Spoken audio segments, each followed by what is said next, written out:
여러분 안녕하십니까. 한반도 정세 꼼꼼하게 따져보고 우리 길 찾아가는 김정환 기자의 통일합수다 5시즌 9번째 시간입니다. 저희가 5시즌 동안 한반도 상황 조감해드렸고요. 또 지피지기 이런 맥락에서 북한과 미국과 중국 살펴드렸습니다. 그리고 남북의 군비 경쟁, 안보 딜레마를 좀 다뤄보는 2시간을 마련했고, 북중 관계 어떤 전략적 공생의 측면, 요것도 짚어드렸죠.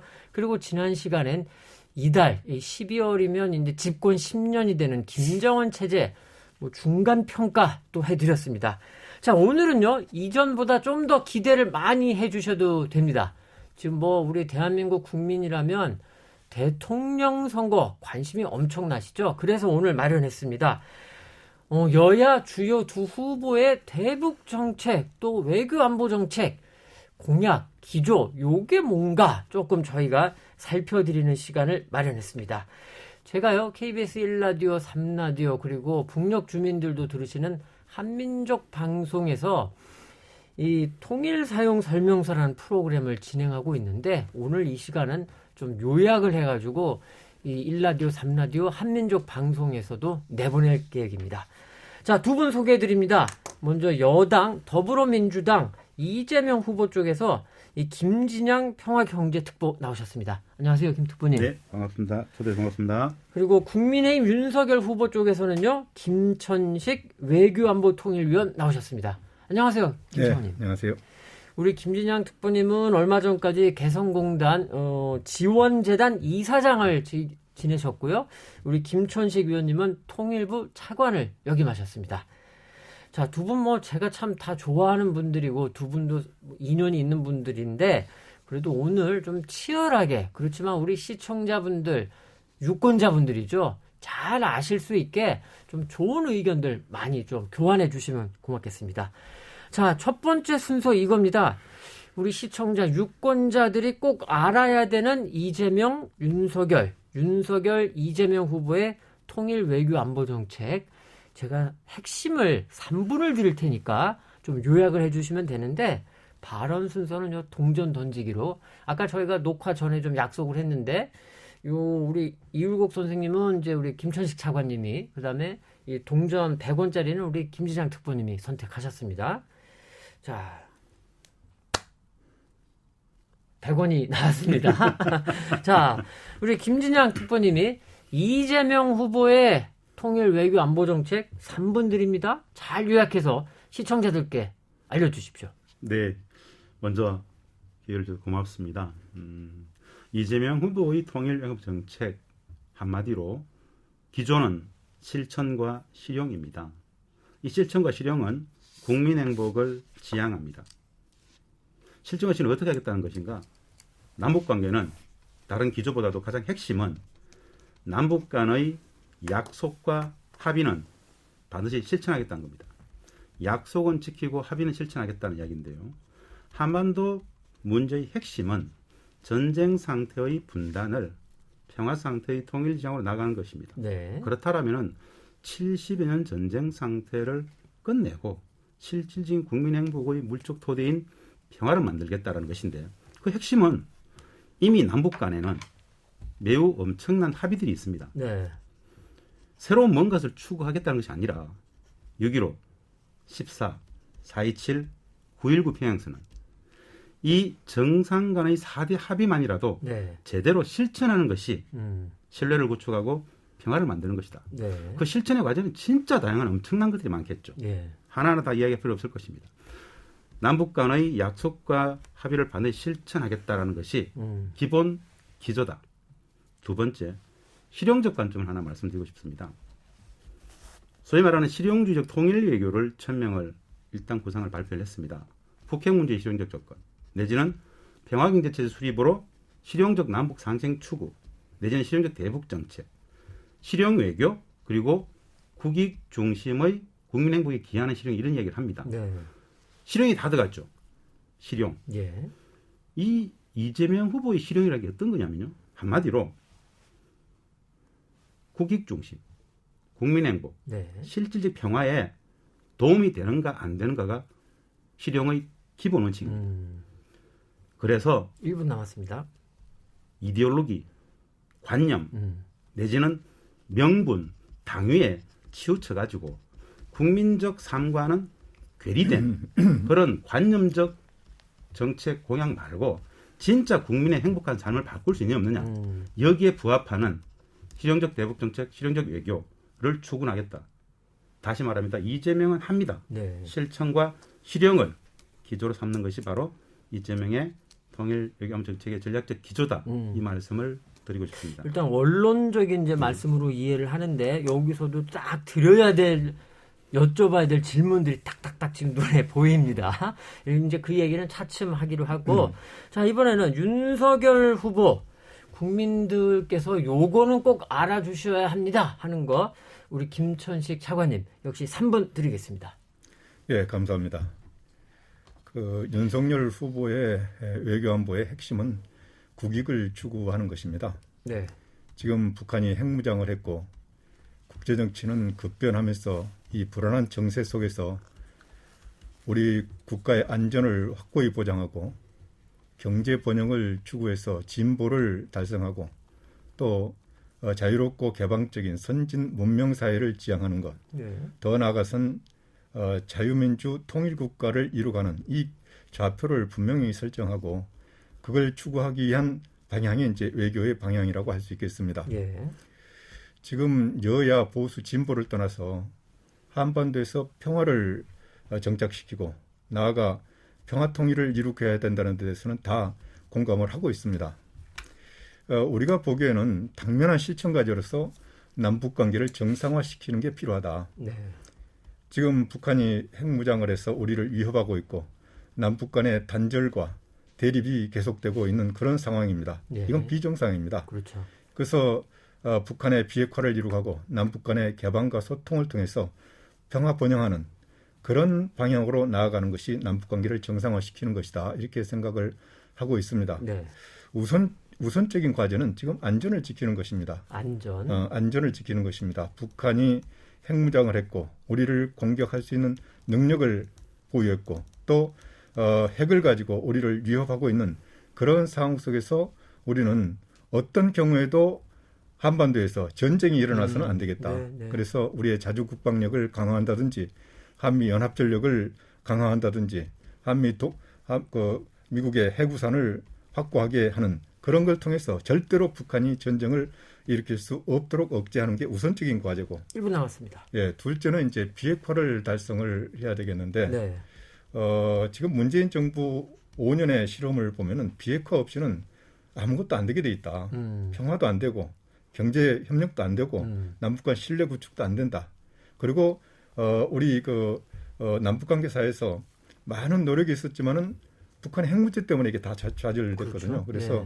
이게 이제 두 번째 과제고 다음으로는 이제 북한의 핵이 해결되는 그런 과정 속에서 경제 협력을 확대해 나가고 비핵화가 안정이 되면은 남북 경제 공동 발전 계획을 수립해서 남북 간이 공용하는 그런 관계로 가야 되겠다.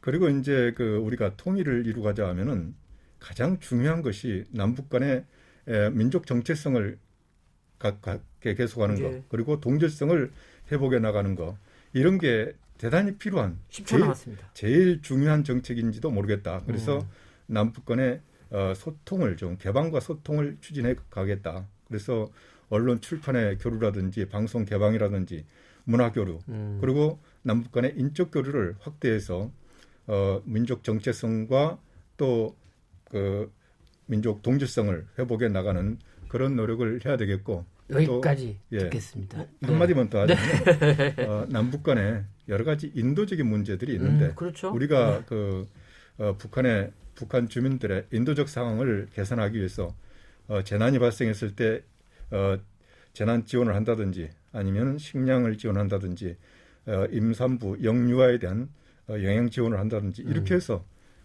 북한의 인도적 상황들을 좀 완화시키는 노력들을 해 나가겠다 이런 생각을 합니다. 이재명 후보 측과 크게 다르지 않을 것 같다 이런 생각이 드는데 요 이야기 이제 차츰 여쭤보겠습니다.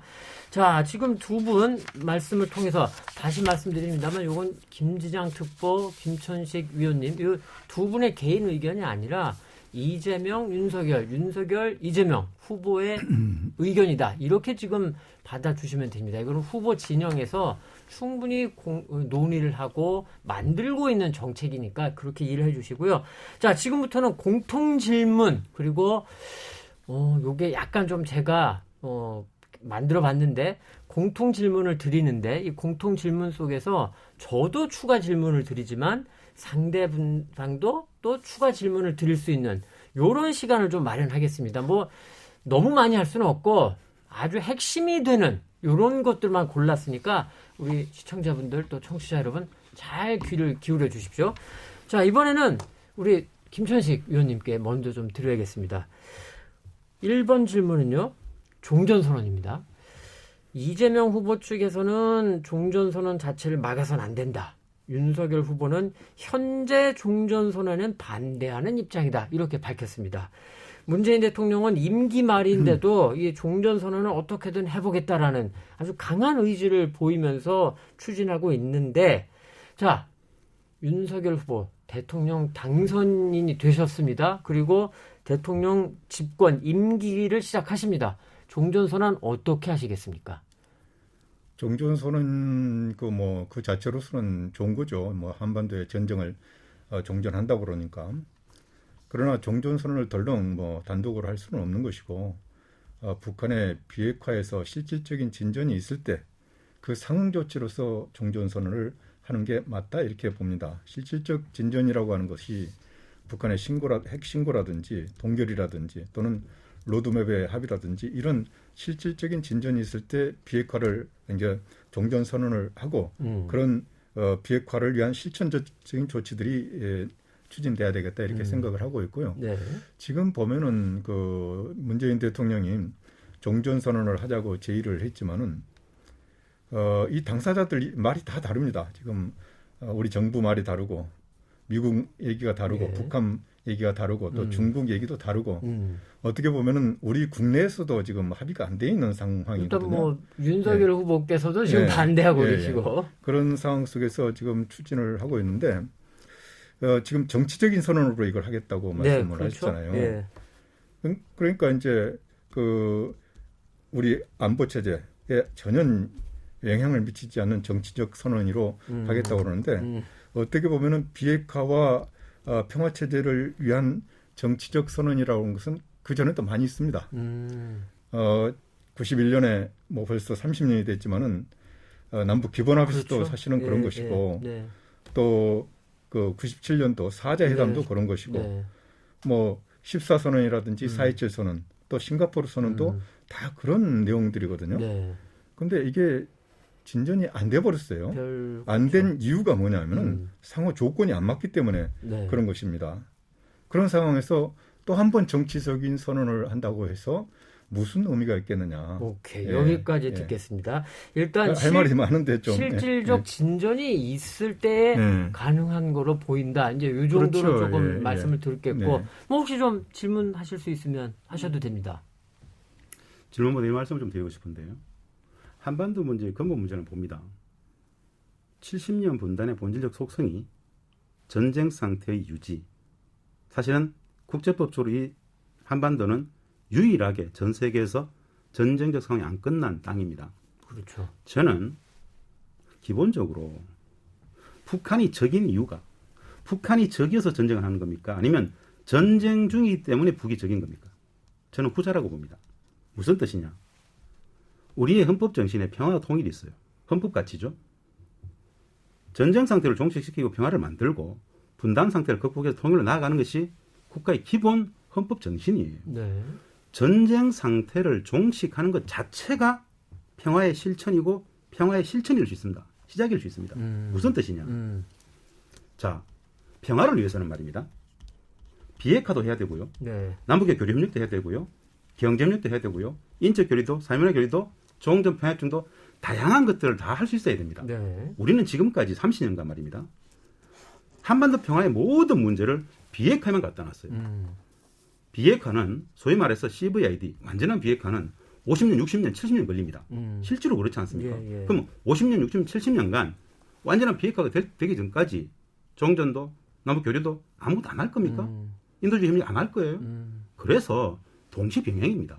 신뢰 구축과 평화를 위해서라면은 비핵화의 프로세스도 들어가고 종전 평화협정도 하고 남북간 신뢰 구축도 하고 다 같이 할 수 있어야 되는데 네. 비핵화를 앞쪽에 딱 갖다 놓은 순간 실질적인 평화의 작업들이 하나도 안 된다는 것이죠. 네. 그런 측면에서 종전은 비핵화와 함께 똑같이 평화를 위해서 종전선언을 할 수 있는 겁니다. 오케이. 종전선언의 조건을 다는 것 자체가 네. 전쟁 상태에 5천만 국민들을 계속 방치하겠다는 것은 저는 이해하기 그러니까 힘들어요. 실질적 진전이 있을 때 하자라는 게 이제 윤 후보님 쪽 입장인데 종전 자체가 실제 그래서는 진전의 안 된다 상징이다. 이런 말씀이죠. 자 그러면 질문에 대한 답변을 이제 좀 해주셔야 되는데 자 이해는 했습니다. 무슨 말씀인지. 그러면 이재명 후보가 당선인이 됐고 네. 그리고 이제 날짜가 뚝뚝뚝뚝 지나서 대통령이 됐습니다. 그러면 이 최근에 나온 얘기는 종전선언 자체를 막아서는 안 된다. 이게 어떻게 보면 약간 좀 수동적인 발언인데 그러면은 종전선언을 추진하겠다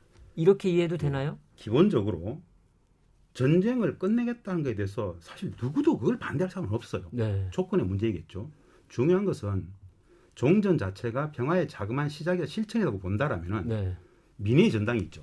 이재명 후보가 대통령 당선된 순간 국민들이 묻지도 않고 바로 종전선 하겠습니다라고 할 수 있겠습니까? 뭐 그건 아니죠. 말이 안 되죠. 예. 그렇기 때문에 저는 4.27과 9.19, 그 이전에 6.15, 14, 그 이전까지 다 남북의 역사적 합의에서 이미 합의되었던 종전은 14선의 합의이기도 합니다. 사실. 네, 그렇죠.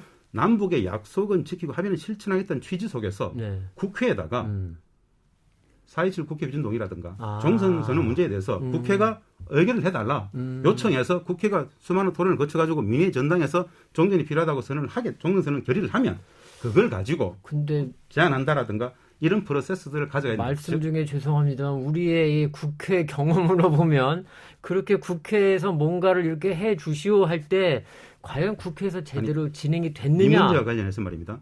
여러 다양한 방법이 있겠지만은 대통령이 하겠다라고 선도를 치고 나갈 수도 있겠지만은 절차적으로 후보가 대통령이 당선되면 어떻게 추진할 것인가의 프로세스를 물었기 때문에 네. 기본적으로 국회에다가 4.27 합의의 종전선언 문제가 있기 때문에 연내에 2018년 연내에 종전선언 하기로 합의했지 않습니까? 네. 4.27 판문점선언 국회 비준 동의 요청하면서 종전선언 결의를 해주면은 그걸 가지고 푹 쳐가고 내지는 미국과 중국 이런 절차로 가는 것이 가장 안전하다라고 보는 것이죠. 뭐 좀 추가 질문 혹시 하실 거 있으시면. 4.27 선언 뭐 국회 동의 이건 이제 기본적으로 저는 반대하는 입장인데 4.27 선언이라고 하는 것은 법적 문서가 아니고 정치적 선언이다. 그렇죠. 예.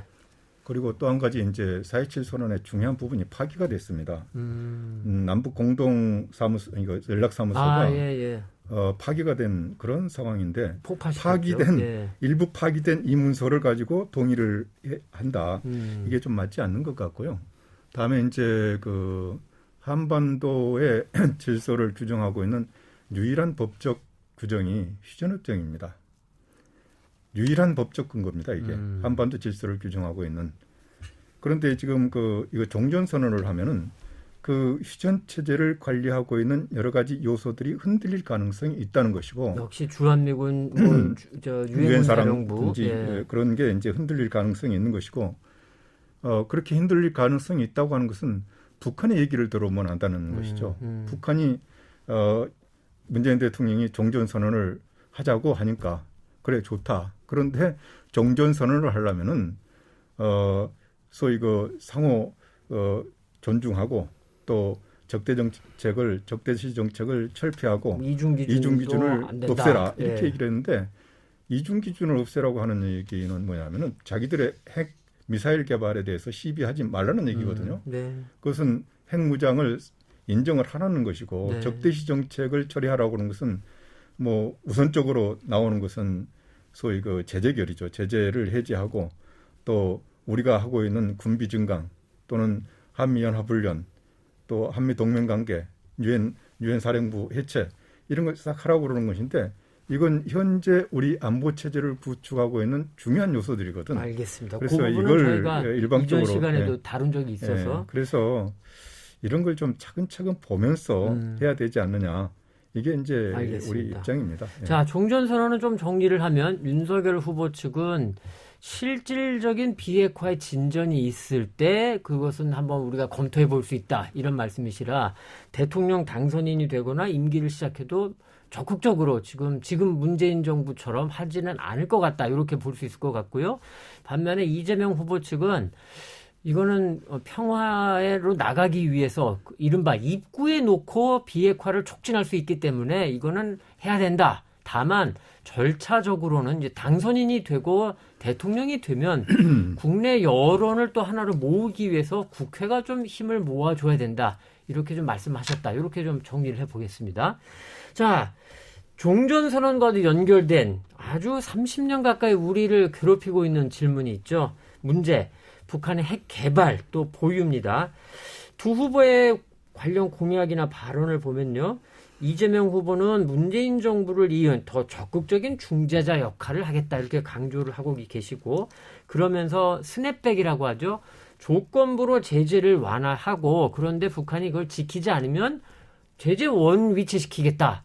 그러면서 단계적 동시 행동을 얘기하고 있습니다. 반면 윤석열 후보는 저는 이게 좀 눈에 띄었는데 판문점에 남북미 상설 연락소를 설치하고 아까 이제 우리 또 김천식 차관님 일부 말씀해 주셨는데요. 비핵화를 전제로 한 경제 협력도 추진하겠다.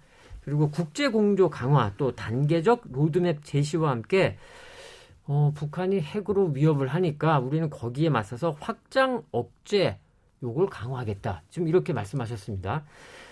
요거는 사실은요, 북한이라던가 미국이라던가 이런 상대가 있는 문제라서 아마 후보들께서도 구체적으로는 말씀을 좀 안 하시나 싶긴 한데, 그래도 핵 문제가 워낙 우리를 괴롭히고 있으니까, 그리고 상당 기간 오래 갈 거니까 여쭤볼 수밖에 없습니다. 먼저 우리 김특보님, 대통령이 이제 이재명 후보가 대통령이 되면 이 북핵 문제와 관련해서 내놓을 첫 번째 정책은 뭡니까? 이미 발표를 했는데요. 동시행동, 신뢰 구축의 과정을 통해서 푼다라는 것이죠. 네. 무슨 뜻이냐? 이재명 후보의 대북 정책 관련해 가지고 이미 기조는 나와 있습니다. 약속은 지키고 합의는 실천하자라는 것이죠. 네. 사실은 남북 간의 모든 관계는 철저히 상호작용의 관계입니다. 그렇죠. 그걸 일방적 관계로 설명하는 것은 문제 상황 인식의 실패의 원인이거든요. 사실은 철저히 상호작용 관계이죠. 이 문제와 관련해 가지고 이미 새로운 것을 하지 않겠다는 겁니다. 4.27 판문점 선언, 9.19 평양선언, 6.12 싱가포르 합의가 있죠. 네. 이 사실관계, 이 4.27과 6.16, 9.19의 이 엄청났던 합의들이, 약속들이 지켜지지 않았기 때문에 현재 교착 국면이 전개되고 있는 겁니다. 그게 무슨 일방적인 관계겠습니까?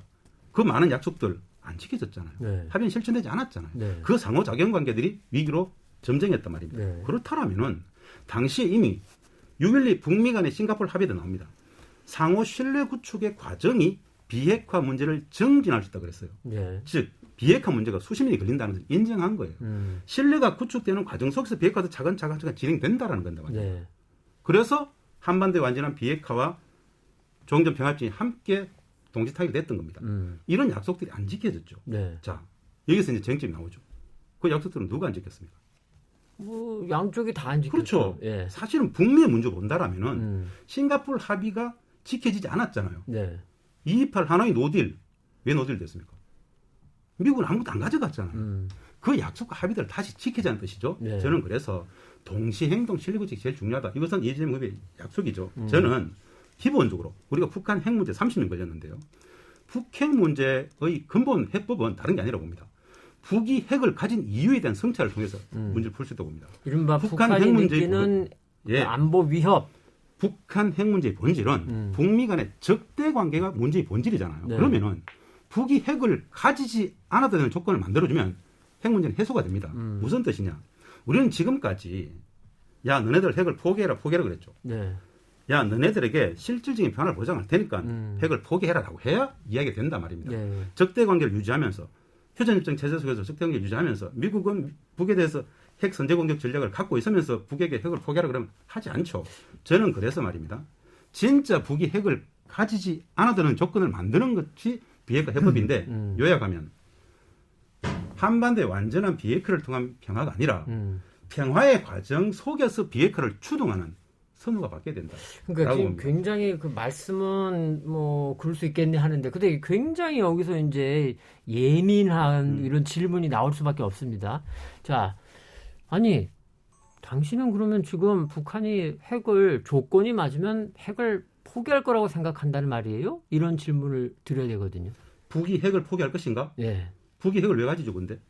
그러면 그럼 북은 사실은 김일성 주석 시대 때나 김정일 국방위원 시대 때나 비핵화에 대한 이야기는 했어요. 그렇죠. 조건이 충족되면 하죠. 자기들의 국가적 지침이나 그래요. 국가 전략이다. 네. 우리가 비핵화를 왜 안 하겠느냐? 조건인데 한다 그죠. 자신들을 실질적으로 공격하지 않겠다라는 확고한 보장만 된다면 우리는 이걸 가질 필요 없으라는 게 김일성 주석 때 이야기부터 쭉 나오는 기조입니다. 이른바 유훈이다라고는 하는데, 그렇죠. 우리 김 차관님은 조금 의견이 다르실 것 같은데 혹시 질문이 있으시면 해주시고. 뭐 의견 뭐 크게 다를 건 없고요. 다음에 이제 그 우리가 비핵화의 중재자이냐 그 문제에 대해서는 상당히 이제 의견을 가지고 있습니다. 조금 다른 우리는 그 접근이시네요. 북한 네. 핵 문제의 가장 중요한 당사자입니다. 그래서 우리가 그 가장 중요한 당사자로서 북핵 문제를 해결해 나가는 그 과정에서 중심적인 역할을 해야지 중재자 이건 아니다. 지금 문재인 정부의 실패의 가장 큰 원인은 중재자로서 자기 입장을 정했기 때문이라고 생각을 합니다. 실패라고 좀 딱 네. 단정을 하셨습니다. 네, 실패한 거죠. 네. 그래서 이제 핵 문제는 미국과 북한이 해결하는 거다. 이렇게 밀어버렸단 말이에요. 그건 안 되겠다. 그래서 우리가 주도적으로 나서서 핵 문제를 해결하는 역할을 해야 될 거라는 생각을 하고 있고요.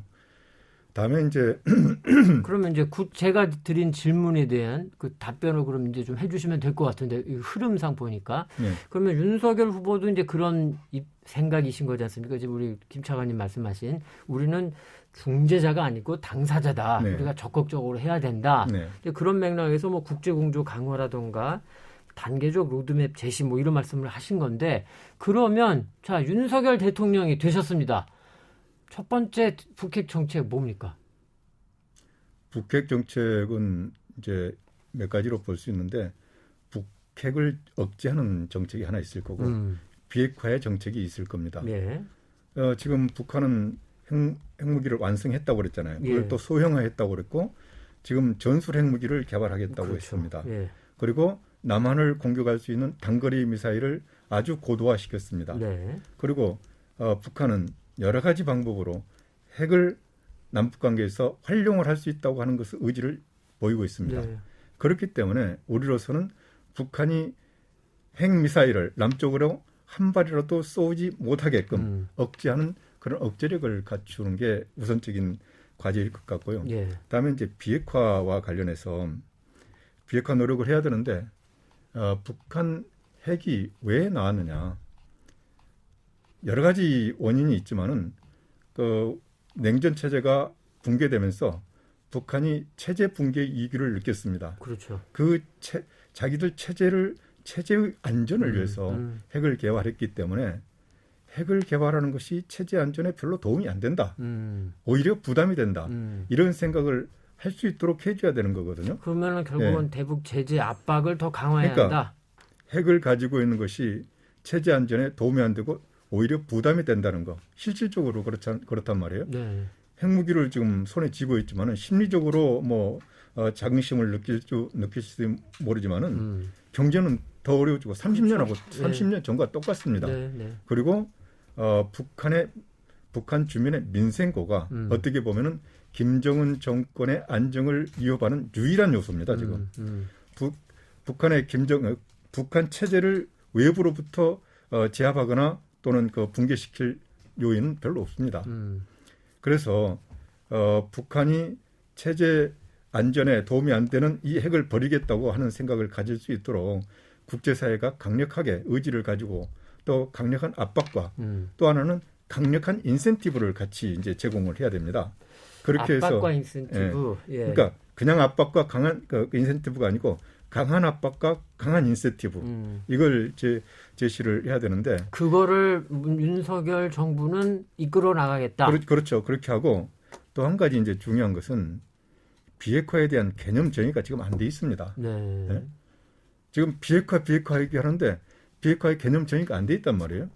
북한이 말하는 조선반도 비핵화, 옛날에는 비핵지대화 이 네. 얘기를 했었는데 네. 우리가 생각하고 있는 북한의 비핵화하고는 전혀 다른 다르죠. 예. 얘기거든요. 그래서 그렇게 되면 이야기가 조금 너무 커지는 느낌이고. 예. 이런 문제들이 합의가 안 됐기 때문에 사실은 2019년도 2월 하노이 미국 정상회담에서 이게 파토가 된 거란 말이지. 네.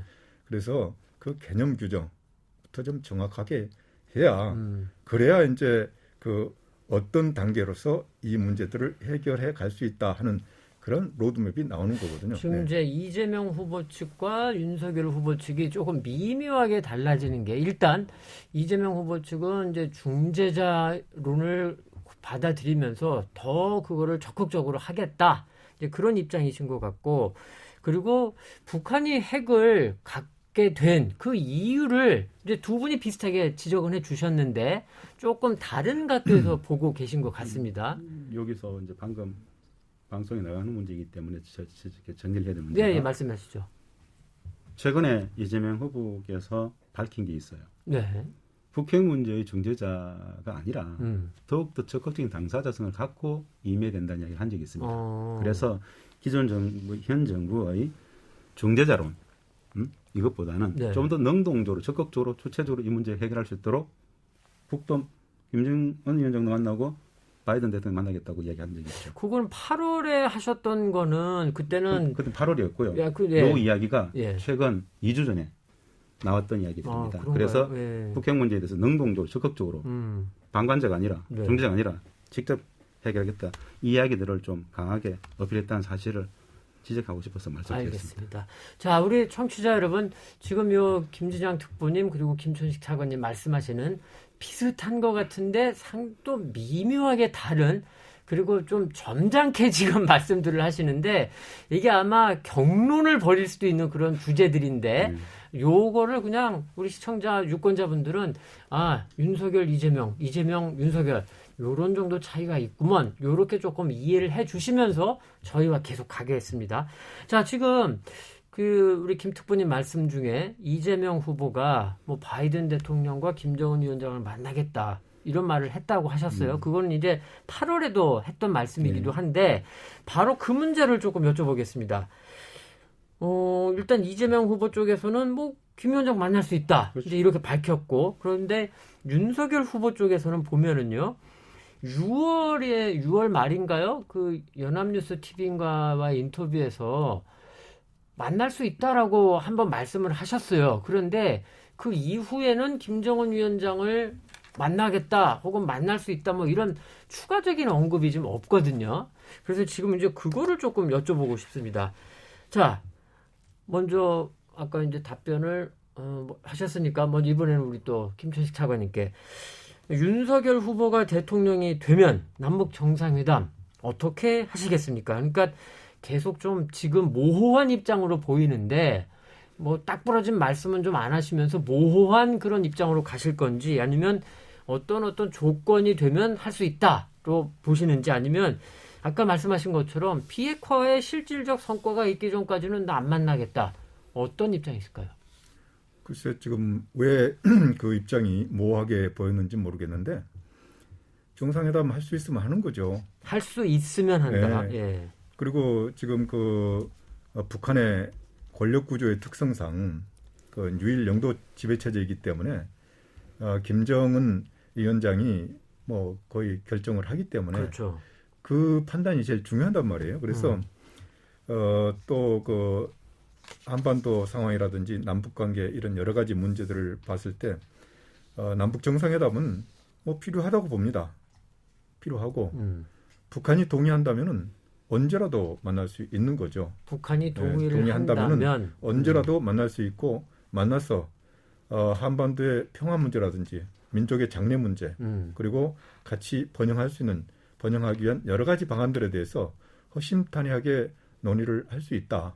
그 입장입니다. 그러니까 아까 종전선언 말씀하실 때 실질적 진전이 있으면 종전선언을 할 수 있다라고 하셨거든요. 아니, 종전선언이야 그렇게. 그런데 그럼 남북 정상회담의 경우에는 그런 실질적 비핵화와 관련해서 상당한 진전 혹은 뭐 되돌릴 수 없는 진전이 아니더라도 뭐 만날 수 있다. 아니, 정상회담에 무슨 조건이 있겠습니까? 그러나 이제 그 정상회담을 하는데 무슨 조건을 내건다든가 또는 뭐 그냥 보여주기식 정치적으로 이용하기 위한 그런 정상회담은 안 한다는 그렇죠. 입장이죠. 그런 입장입니다. 그래서 뭐 앞으로 모르겠어요. 지금 윤석열 대통령이 됐을 때 북한이 어떻게 나올지 그렇죠. 그건 모르겠습니다. 네, 그러나 네. 우리는 남북 대화에 대해서는 열린 입장이다. 언제 어디서라도 어떤 급에서라도 무슨 문제든 논의할 수 있다. 그런 입장입니다. 그러니까 이거를 제가 왜 조금 뭐 집요하다 뭐 저런 걸 자꾸 꼬치꼬치 물어 하실 수도 있게 느끼실 수 있겠지만 여쭤보는 게 사실은 공교롭지만 이제까지 남북 정상회담은 뭐 김대중, 노무현, 문재인 이른바 뭐 조금 민주당 계열의 대통령이 나왔을 때 다 정상회담이 열렸고 이명박 대통령도 추진은 했다가 이제 안 됐었고요. 박근혜 대통령 때는 뭐 추진했다는 얘기도 사실 없었던 것 같고 이제 그러다 보니까 남북 정상이 만나서 사진 찍고 밥 한 끼 먹고 이것만으로는 안 되고 성과가 있어야 된다. 이제 이런 여론이 그런 높지 않습니까? 입장이죠. 그래서 어떻게 보면은 정상회담을 이제 몇 차례 했습니다만은 남북 정상회담을 해가지고 실질적인 성과로 이어진 것은 단 한 번뿐입니다. 2000년 김대중 대통령의 정상회담이 있고 나서 남북 관계가 실질적으로 개선되고 남북 간에 여러 가지 성과들이 있었던 그런 거잖아요. 네. 근데 지금 문재인 정부 들어가지고 정상회담을 3번 했습니다. 네. 3번 했는데 지금 뭐가 있느냐, 뭐가 평화가 제대로 됐느냐, 남북 교류협력이 제대로 됐느냐. 오히려 북한은 우위에 서가지고 문재인 대통령을 겁박하고 욕하고 이런 세게 좀 말씀을 하시는데요. 이상한 상황이 네. 돼버렸다는 거죠. 그래서 이제 그 3번 정상회담을 했음에도 불구하고 남북 관계는 더 나빠졌다. 근데 이런 반론도 가능합니다, 차관님. 그 문재인 대통령이 그래도 김정은 위원장을 만나면서 영변 핵시설 그 폐기 요것도 약속은 일단 받았습니다. 그리고 핵실험도 안 하겠다. 그리고 뭐 풍계리 같은 경우에는 지금 뭐 이제 완전히 문을 닫았다. 뭐 이런 성과 없는 건 아니거든요. 근데 이제 제가 그래서 자꾸 여쭤보는 건 윤석열 대통령이 그래서 정상회담을 했을 때 어떤 성과를 그럼 우리가 기대할 수 있겠느냐라는 거죠.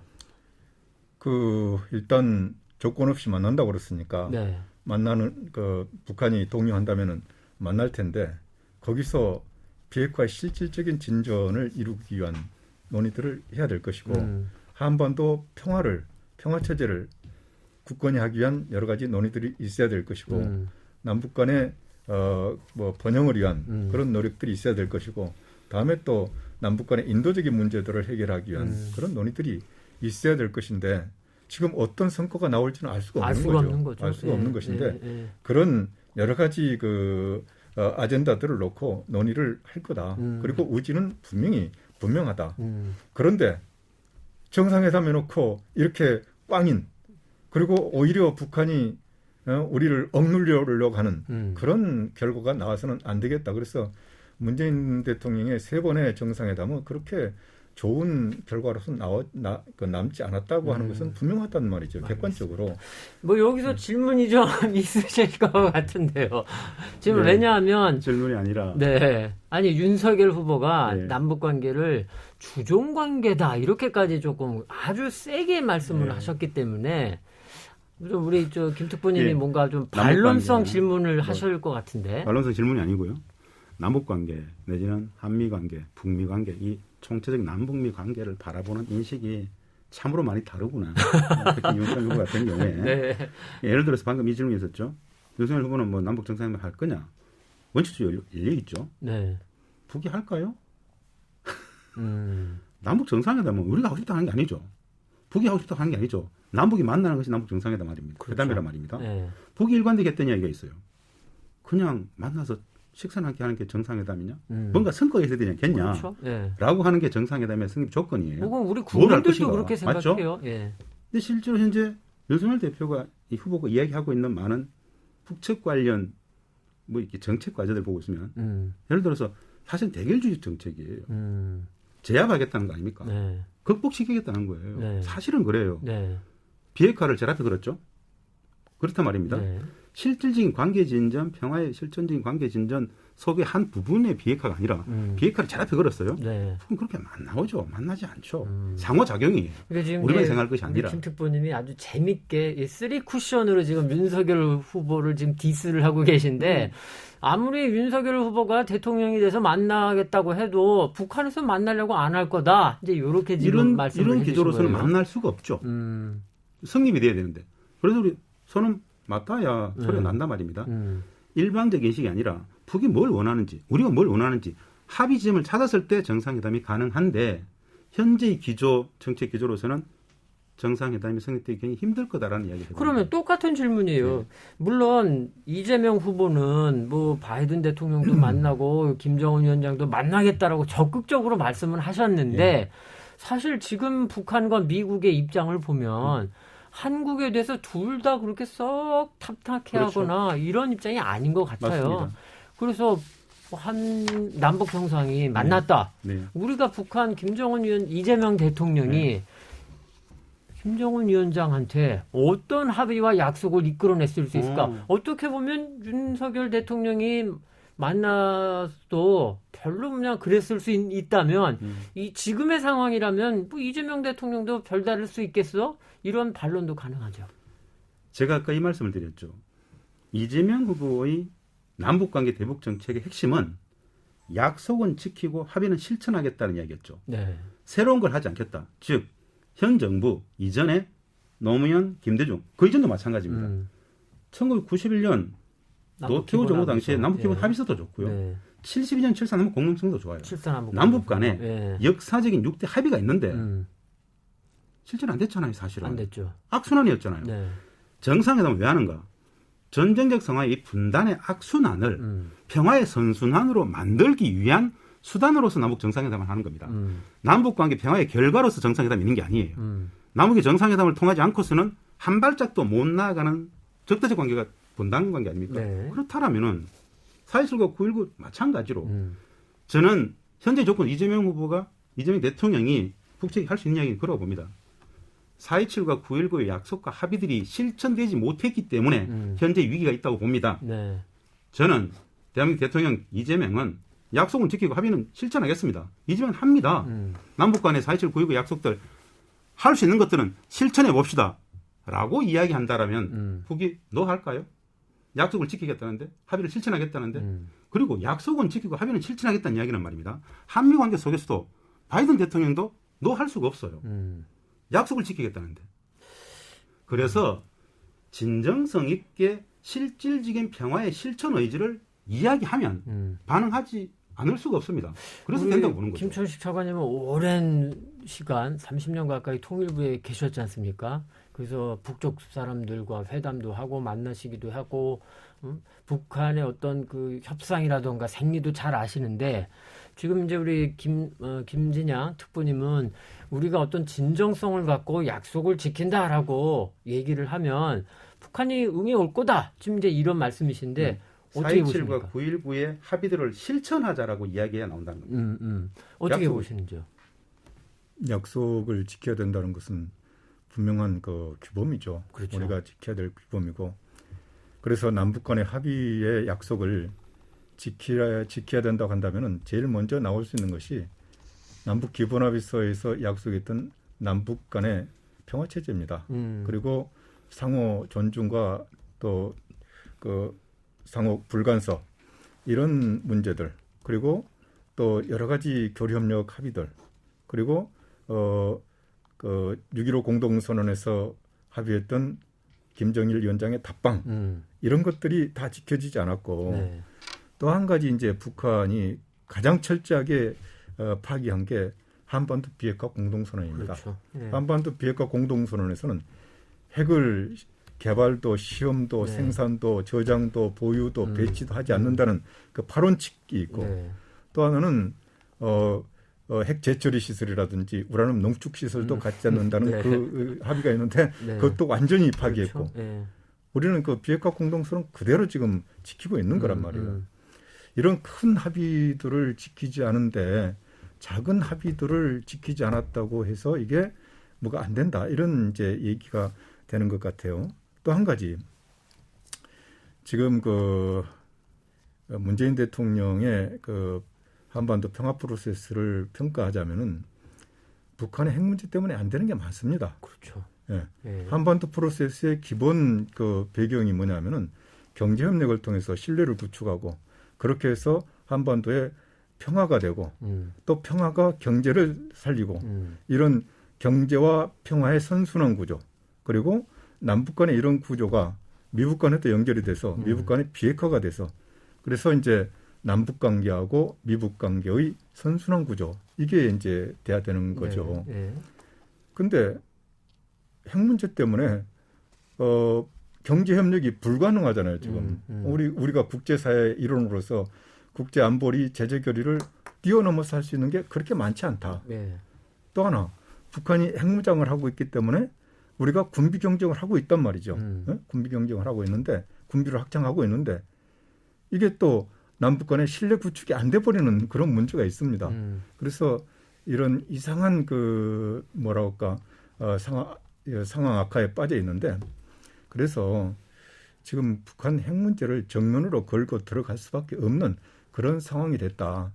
그래서 이게 이제 과거라면 좀 달라요. 과거 이제 북한이 핵을 완성하지 못했을 때 우리가 핵폐 정책을 한다든지 이렇게 해서 북한과 남북 간의 신뢰를 구축하고 공동 번영을 하고 평화 분위기를 만들어서 북한 핵이 더 이상 진전되지 않게 해서 핵탄두가 만들어지지 않게 하는 거란 말이에요. 그런데 지금은 그게 상황이 달라져 버렸다는 거죠. 그래서 참 그 약속 4.27이라든지 9.19라든지 이런 데서 해놓은 약속을 그대로 지키기도 상당히 어렵게 지금 상황이 되고 있다. 그 말씀을 들으니까 제가 그냥 짧게 여쭤볼 테니까 짧게 답만 해 주십시오. 시간이 좀 많이 가고 있어서. 자, 14선언은 빼죠. 4.27, 9.19, 윤석열 대통령 어떻게 존중하실까요? 아니면은 뭐 그냥 그런 거지 하고서 그냥 내버려 두실까요? 짧게만 그냥 말씀해 주시면 됩니다. 이거 아마 캠프 안에서도 상당히 좀 논의를 하셨을 것 같아서. 캠프 안에서 뭐 본격적인 논의는 없었는데 남북 간에 맺어진 합의들은 다 존중하는 겁니다. 왜냐하면은 어떤 정부든 국가에 이제 정부가 들어서면은 그 정부의 제 1차적인 그 사명은 뭐냐면은 국가의 계속성과 그렇죠. 예. 일체성을 보존하는 거예요. 근데 왜 여쭤보냐면 9.19 군사 합의에 대해서 윤석열 후보가 약간 조건부성이긴 합니다만 그거 파기할 수도 있다라고 지금 말씀을 하셨었기에 그래서 여쭤봤는데 뭐 그 문제는 좀 계속 지금 시간 관계상 그건 그렇고 그렇죠. 뭐 남북 간의 합의라고 그런 것은 상호성이 있는 거 아니에요. 상호성이 있기 때문에 저쪽에서 안 어느 지켰으니까 한쪽이 안 지키면 그 파기되는 거랑 마찬가지죠. 동의하십니까? 저는 악순환을 선순환으로 바꿔야 된다고 얘기를 합니다. 아까 말씀 중에 남북 관계는 사실은 철저히 상호작용의 관계라고 얘기했죠. 그렇죠. 일방적 관계가 아니죠. 91년 한반도 비핵지대와 합의만 아까 말씀드렸죠. 일방적이었을까요, 사실은? 한반도의 비핵화잖아요. 한반도의 비핵화. 한반도의 비핵화의 개념은 말입니다. 우리는 핵 우산을 갖고 있어요. 그렇죠. 미국이 핵 전략 자산이 1년에도 수십 배 왔다 갔다 합니다. 이것도 다 위반이에요, 사실은. 같이 이야기해야 되죠. 그래서 제가 말씀드리는 겁니다. 비핵화의 핵심은 북이 핵을 갖지 않아도 되는 조건을 만드는 것. 평화의 실질적 보장입니다. 핵 문제의 본질이 사실은 북미 적대 관계의 본질이잖아요. 미국의 대북 적대 정책을 내려놓겠다라고 이야기해 줄 때 북도 그런 비핵화 협상이 나온다라는 겁니다. 자, 이제 그 말씀은 뭐 우리 시청자분들도 판단하실 텐데 그런데 거기에 대한 질문은 또 이런 게 들어가죠. 아니 그런데 미국이 그렇게 하겠다는데 우리가 어떻게 그걸 막아? 그렇죠. 이런 질문이 가능한데 그거는 뒤에 또 질문이 있으니까 소화를 하겠고 자, 지금 드릴 질문은 아마 두 분이 다 비슷한 의견이실 것 같아요. 뭐냐? 아까 이제 뭐 9.19 합의 지켜야 한다 말씀을 하셨는데 근데 가만히 보면은 좀 남과 북 모두 특히 올해 전력 증강 자랑하는데 여념이 없습니다. 미사일 쏘면서 다 다 보여주고 있고 우리는 대통령까지 내려가셔서 박수치고 칭찬하시고 있습니다. 물론 일반 국민들은 북한이 저러니까 우리도 해야 돼 하는 게 대다수의 여론이지만 하지만 과거에 유럽이라던가 그런 경험을 볼 때, 미소 간의 관계의 경험을 볼 때 이런 식으로 가면은 남북이 안보 딜레마에 빠지고 군비 증강, 전력 증강 굉장히 우려한다는 목소리도 소수지만 있습니다. 자, 그래서 두 분께 공통적인 질문. 먼저 우리 김진양 특보님. 지금 문재인 정부의 국방비 증가율이 굉장히 높습니다. 이명박, 박근혜 정부를 합친 것보다 더 많고 노무현 정부보다 조금 적은 수준. 굉장히 많습니다. 자, 이재명 대통령 국방비 어떻게 하실 겁니까? 이재명 대통령이 2022년 내년부터 시작이 된다는 그 시대 조건이 있겠죠. 사실은 군비 증강의 문제, 국방의 문제는 장기성이 담보됩니다. 무슨 뜻이냐? 네. 원래 미국으로 들어오는 무기 체계들은 최소한 5년, 10년 전에 계획들이 네. 실천되는 겁니다. 이재명 후보는 그렇게 얘기하겠죠. 대통령이 되면은. 사실은 4.27, 9.19 시대의 화해협력의 시기에 평화의 무도 속에서 군비 증강은 문제점이 있었다. 시대상 남북관계 평화의 조건, 남북이 합의되는 상황, 북미 협상이 진행되는 상황, 비핵화의 진전에 맞춰가지고 군비 증강 문제는 내 때부터는 적절히 검토할 수 있겠다. 이 정도 얘기는 할 수 있을 거예요. 그런데 중요한 건 말입니다. 이미 계획이 잡힌 거는 이전 정부에서 이미 쭉 추진하고 있는 것들에 대해서 대통령이 그것을 중단시킬 수 있을 것인가? 그건 굉장한 논쟁이 발생할 겁니다. 그러면 여기서 그래서 말입니다. 예. 군비 전력 소위 말하는 중기 국방 계획이라든가 이런 많은 것들은 장기성을 요하는 것들이기 때문에 이재명 대통령은 그 이후의 국방 중기 계획을 이재명 대통령의 통일 평화 철학에 맞게끔 맞추는 게 좋다. 그것이지 이전 정부가 추진한 것들 자체에서 전체를 부정하는 형태로는 가기 힘들 것이다. 그러면 여기서 이제 드릴 수 있는 질문이 경항공모함을 추진하다가 이번에 국회에서 예산이 상당히 깎였습니다. 그리고 해군 같은 경우는 핵 잠수함 얘기를 지금 계속 흘리고 있습니다. 이번에 뭐 예산이 크게 잡히진 않았지만 이재명 대통령은 그러면 경항공모함과 핵 잠수함은 어떻게 하실까요? 가타부터 해당 시기의 조건 상황을 따져서 판단하겠죠. 그렇지 않겠습니까? 지금 당장 경항공모함 어떻게 할 건지 해서 그거는 굉장히 폭력적인 질문 같고요. 예를 들어서 누구도 답변 못합니다.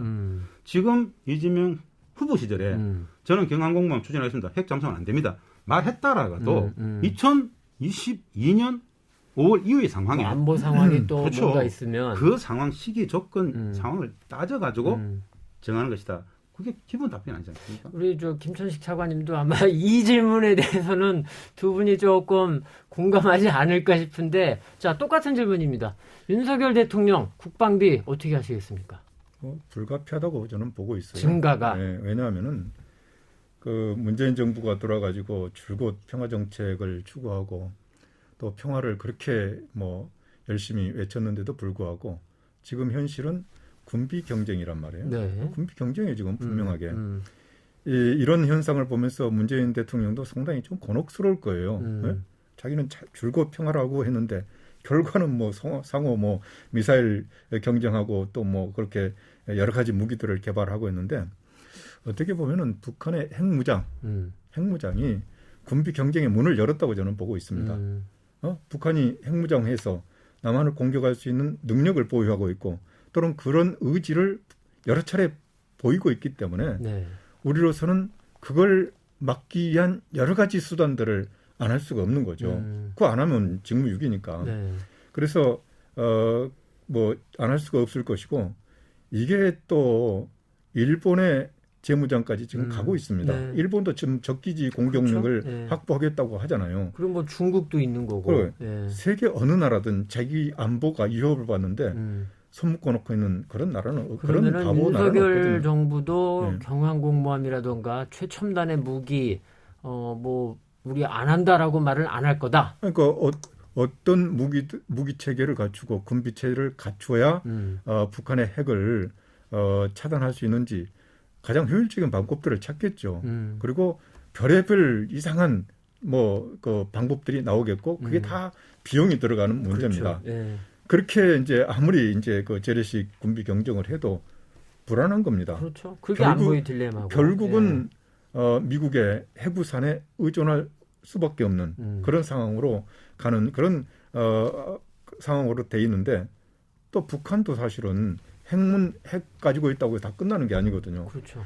그러니까 이게 북한이 핵을 가졌다고 북한의 안전이 확보가 안 되는 거다. 그러니까 이걸 해결을 하고 한반도에 물론 우리 평화 체제로 가자. 안보 딜레마 네. 두 번의 그 시간을 통해서 아시겠지만 남과 북은 모두 다 명분은 있는데 서로가 서로를 명분으로 해서 군비 전력 증강을 하다 보니까 이게 언제 끝날까 이런 걱정도 있다. 요 점도 좀 아니, 현실적으로 드리는 거고요. 현실적으로 이렇게 한번 제가 얘기해 볼게요. 네. 두 분이 또 같이 네, 저를 그 뭐냐면요. 공격하시는군요. 핵 문제니까 한번 제가 전혀 다른 얘기인데 한번 말씀드려볼게요. 해법이니까요. 예. 공약을 떠나서 정책을 떠나서 해법으로서 북한 핵 문제가 있어요. 그들이 왜 가졌을까 고민합니다. 본질은 말입니다. 우리는 중국의 핵에 대해서 이렇게 심각하게 문제 제기하나요? 안 하죠. 왜 안 하죠? 뭐 중국이 우리를 공격할 그런 이유는 없다라고 보는 거죠. 할 수도 일단은. 있죠. 가능성이 있겠죠. 자, 굉장히 무슨 낮겠죠. 뜻이냐? 예. 왜 중국의 핵에 대해서 우리 두렵지 않은가? 한중 관계는 정상적 관계예요. 그렇죠. 적대 관계가 아니에요. 무역 관계 전쟁 중이 아니에요. 예. 평화적 관계이기 때문에 그래요. 북한의 핵이 왜 문제가 된 줄 아세요? 전쟁 중이기 때문에. 적대 관계이기 때문에. 언제든 쓸 수 있다고 보기 때문에. 그래서 평화적 관계가 와버리면 네.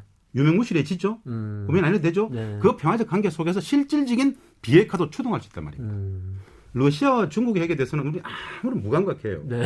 그건 근데 그게 그렇죠. 진짜 문제가 되죠. 왜? 네. 전쟁 상태이기 때문에. 그래서 전쟁을 종식시키면 핵 문제의 근본 위험률이 사라지고 두 번째 전쟁이 끝난 평화협정 과정 속에서 핵을 실제로 없애겠다라는 합의를 싱가포르에서 했단 말입니다.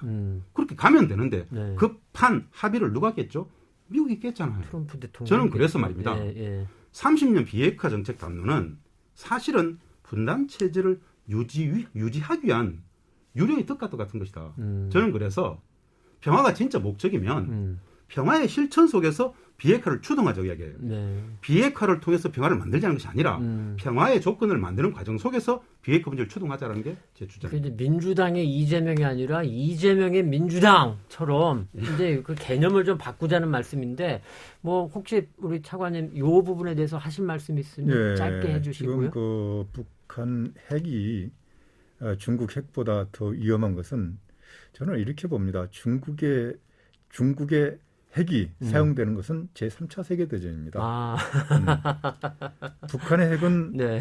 좀 국지적인 거거든요. 그렇죠. 아니 뭐 네. 북한이 핵으로 미국 공격했다면 그래서- 끝나는 거죠. 그래서 또 한 가지는 예. 또 북한이 비핵화 의지가 있었느냐.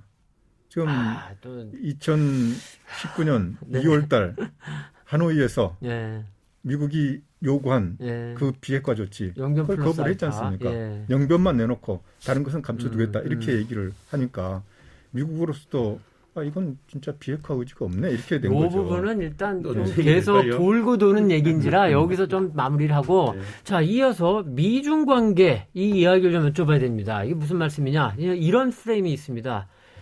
문재인 정부는 좀 미국과 각을 세우는 약간 반미적이고 오히려 친중적이야. 그러니까 이재명 후보, 이재명 정부도 분명히 친중적이 될 거야. 뭐 이런 시각도 있고 반면에 윤석열 후보는 친미가 맞는 것 같고 그런데 중국에 대해서 너무 각을 세우는 거 아니야? 뭐 이런 약간의 좀 불안감이란 이런 프레임도 있습니다. 오늘 지금 이제 이 이야기를 먼저 여쭤봐야 되는데 먼저 김천식 차관님부터. 그 문제는 뭐 사실은 답변이 간단한 것 같아요. 아 그래요? 예. 예. 이게 이제 이 강대국 외교를 어떻게 할 것이냐 그런 문제인데 그렇죠. 그건 뭐 국익 중심의 실용주의 접근을 하면 된다고 봅니다. 뭐 우리 국익이라는 게 좀 정의를 하자면은 자유민주주의 가치를 지키는 것, 경제를 살리는 것, 네. 또 안보를 지키는 것, 네. 또 통일을 이루가는데 이런 방향에 도움이 되는 그 외교를 하면 된다고 보는데 미중 간의 그 경쟁 관계 속에서 한국이 어디를 선택해야 되느냐 이제 이렇게 얘기를 하는 사람들이 하죠. 있어요. 예. 근데 그건 선택의 문제가 아닙니다. 한반도 질서를 구성하는 그 관계들이 여러 가지가 있는데 우선은 뭐 남북 관계가 있을 것이고 네. 한미 동맹 관계가 있을 것이고 한미 동맹 관계에서 이어지는 한미일 안보 협력 관계가 있을 것이고 한중 전략적 협력 관계가 있고 네. 또 북중 간에 동맹 관계가 있습니다. 예. 이런 관계들이 지금 공존하고 있는 거예요. 공존하고 있는데 그 관계들 사이에서 우선순위는 있다. 우선순위는 있고 한국의 입장에서 한미 동맹 관계가 가장 우선이라고 그런 것은 우리나라뿐만 아니고 중국, 일본, 북한이 다 인정하는 것입니다. 많은 나라들이 그렇죠. 예. 그래서 그런 우선 그 순위를 조정하면서 그러니까 우선 순위를 존중하면서 쭉 외교를 하는 것이고, 그리고 우리가 이제 그 한미 동맹 관계를 가장 우선 순위로 둔다고 그랬는데 미국과의 관계를 가장 우선 순위로 두는 것은 우리나라뿐만이 아니고 네. 중국도 마찬가지고 일본도 마찬가지고 북한까지도 사실은 미국과의 관계를 가장 우선순위로 두고 있는 그런 관계란 말이에요. 그래서 자, 약간 일반론이신데 그럼 제가 강론으로 산불 정책 폐기까지 지금 윤석열 후보가 말씀하신 적이 있어요. 어떻게 하시겠어요? 그 산불 정책이라고 그런 것은 뭐 문재인 정부에서 그걸 직접 담당했던 담당자가 이것은 중국에 대한 약속도 아니고 협정도 아니다. 그 당시에 우리 정부가 취했던 입장이기 때문에 이건 뭐 언제든지 바뀔 수 있고 그렇다. 그래서 지금 윤석열 캠프에서 이걸 검토했을 때는 이건 뭐 파기 대상도 아니고 그렇다. 그러니까 그 당시 상황에 맞춰가지고 우리 국익에 필요한 방향으로 결정을 하면 된다. 사드도. 그런 검토를 했던 것이죠. 지금 이제 답변 자체가 굉장히 전략적 모호성을 갖고 전략적 지금 모호성이 아니고 말씀을 해주시는데. 그건 답을 지금 문재인 정부가 얘기를 했기 때문에 쉬웠던 거죠. 자, 우리 김진학 특보님. 미중 관계 속에서 우리 한국 어떻게 할지 어떻게 좀 설명해 주시겠어요? 미중 패권 경쟁 속에서의 한국 외교의 선택. 말씀처럼 정답은 나와 있습니다. 이재명 후보의 실행 외교라는 것은 말입니다. 다름 아닌 국익 외교예요. 양자택일 요구한다? 그런 말도 안 되는 구조적인 폭력이 어디 있습니까? 때에 따라서는 미국을, 때에 따라서는 중국을, 때에 따라서는 러시아를, 때에 따라서는 인도를 사안마다 사실은 대한민국 국민 행복, 국익 중심에 따라서 왜 꼭 미국에 되고 왜 꼭 중국에 됩니까?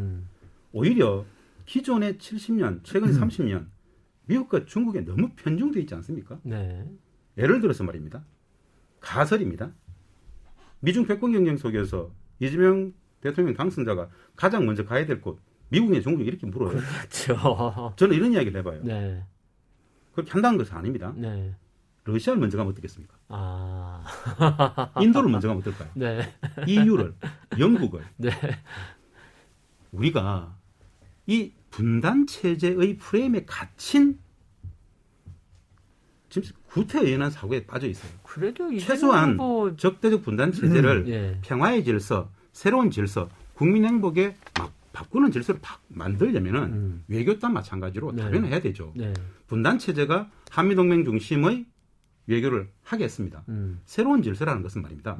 한미동맹 중요하죠. 당연히 중요하죠. 근데 한국 외교의 99%가 미국 외교 됩니까? 말도 아니죠. 미국 국익 중심의 외교가 우리 외교에 투영되어 있었다는 것이죠. 미국의 국익과 한국의 국익이 동등하게 절충돼야 되는데 일방적 외교였죠. 그렇다면 우리 국익을 극대화하기 위해서 대한민국의 국가의 품격이 성장한 것만큼 언제적 우리가 약소국가입니까? 아니잖아요. 그러니까 두 분 다 말씀들은 다 좋은데 그래서 제가 대중의 언어로 좀 여쭤볼 겁니다. 아니 그래서 이재명 대통령 경우에 따라서는 미국에게 노라고 할 수 있다는 건지, 그리고 윤석열 후보 아니 저렇게 윤석열 대통령 저렇게 미국만 따라가다가 중국한테 한 방 얻어맞는 거 아닌지 뭐 이런 걱정들이 있을 수 있어요. 사실 박근혜 대통령 때 우리가 그걸 경험을 했으니까. 자, 노라고 할 수 있습니까? 당연하죠. 미국이든 중국이든 북이든 일본이든 우리 국익에 반하면 노라고 해야 되죠. 안 하는 것이 바보 아닙니까? 윤석열 후보는요? 국익을 위해서 할 수 있는 역할들은 다 해야죠. 그걸 뭐 일방적으로 노다 에스다 이렇게 얘기할 수는 없는 것이고 우리 국익을 극대화하기 위해서 그 당시 상대 국가의 입장도 생각하면서 조율을 해 나가는 것이죠. 그게 뭐 개인 간에 뭐 싸우듯이 그렇게 할 필요는 없는 거죠. 물론 그렇죠. 다만 이제 두 분의 말씀이 굉장히 좋은 말씀이긴 한데 우리 일반인 시청자 유권자들은 조금 더 직설적인 좀 그런 상황과 말씀을 듣고 싶어 하니까 그러니까 그걸 그 미국과 중국이 지금 패권 경쟁을 하고 있는데 한국이 어디에 서느냐 그런 식의 그 좀 뭐랄까 단편적인 그런 질문은 아니다라는 것이죠. 알겠습니다. 대한민국이 선진국이고 상당한 강국입니다. 이게 이제 우리가 제가 혼나는 시간이 됐는데 네. 우리가 과거에 그 못 살고 약했던 그런 시기를 생각하는데 예. 사실은 우리는 선진국으로서 아까도 얘기했잖아요.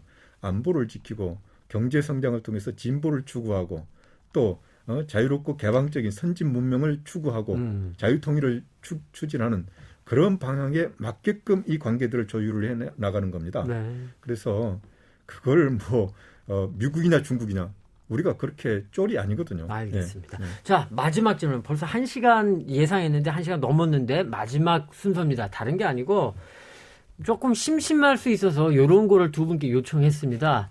자, 숨겨둔 한 방이 있으면 그러니까 무슨 말씀이냐면 윤석열 후보나 이재명 후보가 이런 거는 못할 거야. 그런데 우리는 이런 거 할 거야. 라는 숨겨둔 한 방이 있으면 그거를 좀 말씀해 주시거나 아니면은 뭐 그런 거는 뭐 좀 이 자리에서 말하기는 어려운데 그런데 내가 요렇게 물어보면 굉장히 난처해 할 거야. 이런 비장의 질문이 있으면 조금 던져주시면 먼저 어느 분부터 하실까요? 우리 뭐 김지장 특보님? 네. 이미 충분히 많이 나온 이야기입니다. 네. 비장의 질문 내지는 뭐죠? 숨겨둔 한 방. 숨겨둔 한 방. 숨겨둔 한 방. 끝까지 숨겨둬야죠. 숨겨두는 이유는 예. 혹시 뭐 그래서 공약의 효과성을 위해서 첫 번째 방문지로 뭐 인도네시아? 그런 건 네. 아니고요. 예. 비장의 질문에 가까울 짓을 가지고 한번 저는 이렇게 이 통일 평화 문제에 천착하는 학자적 입장에서 네. 한번 꼭 아까도 말씀드린 종전의 문제입니다. 이재명 후보는 종전 원론적으로 반대해서는 안 된다. 확고해요. 네. 그 자체가 평화의 실천이고 평화의 시작이다. 그런데 윤석열 후보는 종전을 반대한다는 이야기를 해요. 네. 지금 이게 아까 말씀드렸죠. 예. 저는 우리 국민들이 사실은 전 세계에서 유일하게 70여 년 전쟁적 상태를 유지하고 있는 지구상의 유일한 땅이 이 땅인데 네. 전쟁을 끝낸 평화의 상황을 단 한 번도 살아보지 못했어요. 이 안보라는 것은 소극적 평화의 상태잖아요. 적극적 안보가 구현된 상황이 평화입니다. 저는 전쟁 상태의 구조적 조건을 극복하는 거죠. 전쟁을 끝내는 순간부터 실질적인 평화가 시작된다고 봤을 때 정부는 국가는 왜 존재하는가? 국민 행복을 위해서 존재하는 것인데 국민 행복의 기본 조건이 평화의 조건입니다. 네. 전쟁 상태를 계속 방치하겠다는 것은 5천만 국민들의 근본 기본권을 생존권을 방치하겠다는 건 똑같은 거예요. 그래서 여하한 간에 종전을 결과가 아니라 평화의 시작적 관점에서 원론적으로는 이것을 지지하는 게 맞다라는 입장에서 한번 여쭤보고 싶은 겁니다. 네. 뭐 종전을 비장의 반대한다. 질문이라기보다 부드러운 설득 뭐 이런 느낌인데 아마 개짐작컨대 설득 안 되실 것 같은데. 아니 뭐 종전을 반대한다는 게 아니고 네. 지금 그 한반도 상황을 옥죄고 있는 북한의 핵 문제에 대해서 그 비핵화의 진전과 상응한 조치로서 이걸 해야 된다는 것이고 그런 거 없이 종전 선언을 해버리면은 한반도 안보 상황 평화를 유지하고 있는 한반도 그 정전 협정 체제가 무력화되고 오히려 한반도에 불안을 가져올 수 있다는 그런 우려가 있다는 거죠. 아까 하셨던 말씀이니까 요건 여기까지 하고 그러면 우리 김차관님이 뭐 비장의 질문 내지 뭔가 숨겨둔 한 방 있으면 좀 던져주시죠. 뭐 정책이라는 게 공명정대하기 때문에 숨겨둔 건 아니, 없습니다. 워낙 점잖으셔가지고. 그게 뭐 상식에 기초한 그런 정책들, 그런 전문가들 의견, 국민들의 뜻을 수렴을 해서 정책을 만드는 것이지 무슨 뭐 어디다 비장에 뭘 가지고 있는 건 아니거든요. 그래서 제가 좀 재밌게 해보려고 했는데 호응을 안 해주시네요. 네, 그래서 이제 뭐 꼭 질문을 뭐 하나 만들라고 그러니까 하는데 사실 그 이재명 후보의 숙명이기도 할 겁니다. 문재인 정부를 계승한다는 그런 차원에서 한반도 평화 프로세스를 계승한다고 뭐 그런 문구가 있던데 참 어렵겠다라는 생각을 해요. 왜냐하면 아까도 얘기했지만은 한반도 평화 프로세스라는 게 실패한 정책이거든요. 그 실패한 정책을 다시 하겠다? 그럼 또 실패하겠다는 것이고 정권이 실패하는 것은 국민한테 상당한 그 문제가 있는 거거든요. 그래서 이건 좀 아니지 않느냐. 왜 실패했다고 그러냐 하면은 일단은 정보 판단에서 잘못됐다. 문재인 대통령은 북한의 비핵화 의지가 확고하다. 그리고 빨리 비핵화를 하고 경제 건설에 전념하겠다. 그리고 그 비핵화도 1년 내에 끝낼 수 있다는 정보 판단을 하고 그것 네. 가지고 이제 미국하고 협의를 한 것으로 아까 알고 있는데. 말씀하신 거랑 맥을 같이 합니다. 네. 네. 그런데 그 2019년 이후에 북한은 비핵화 없다.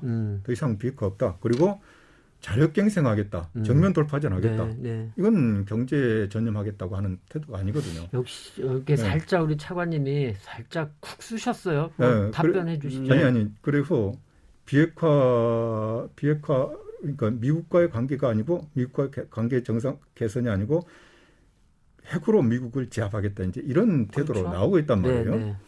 그리고 이제 또 한 가지 정보 판단이 잘못됐고 접근법이 잘못됐다고 하는 것이 아까 잠깐 얘기를 들었습니다마는 북한이 핵을 완성해 버린 이 상황에서 남북 간의 경제 협력을 통해서 신뢰를 구축하고 또 남북 간의 군사적 신뢰 구축을 통해서 평화를 만들고 하는 게 지금 안 되게 돼 버렸다는 거죠. 네. 당장 현실로 나타나는 것이 우리도 현무 미사일 고도화시키고 SLBM 만들고 네. 그렇게 할 수밖에 없다. 그리고 핵 잠수함 만든다고 그러고 네. 이렇게 해 나가고 있는 것인데 그 접근법이 낡은 방식이라는 거죠. 왜냐하면은 그 과거에 북한이 핵을 완성하지 못했을 때는 이 방법이 맞는 접근 방법입니다. 그게 이제 햇볕 정책이고 페리 프로세스고 네. 그런 거죠. 근데 핵을 완성해 놓으니까 달라져야 된다. 핵을 완성해 놓으니까 그 과거의 방식들이 안 통하게 돼 있는데 그 방식을 가지고 접근하니까 구조적으로 안 되게 돼 있다는 알겠습니다. 것이죠. 이 정책을 다시 쓰겠다고 그래서 이제 답변이 네. 필요합니다. 예. 상황 인식에 많은 큰 차이가 차이죠. 있죠. 예.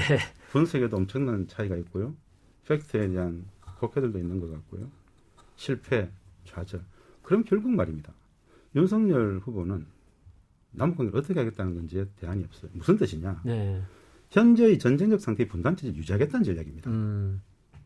저는 분단체제가 이 분단이 전쟁 상황이 국민 불행의 구조적 근원이라고 생각해요. 어떻게 했든 평화의 질서를 만드는 것이 앞으로 우리 숙명적 과제예요. 네. 즉 분단 질서를 평화의 질서로 바꾸는 것이 국가가 정부가 지향해야 될 가치란 말입니다. 그래서 문재인 정부의 대북 한반도 평화 프로세스 실패했다?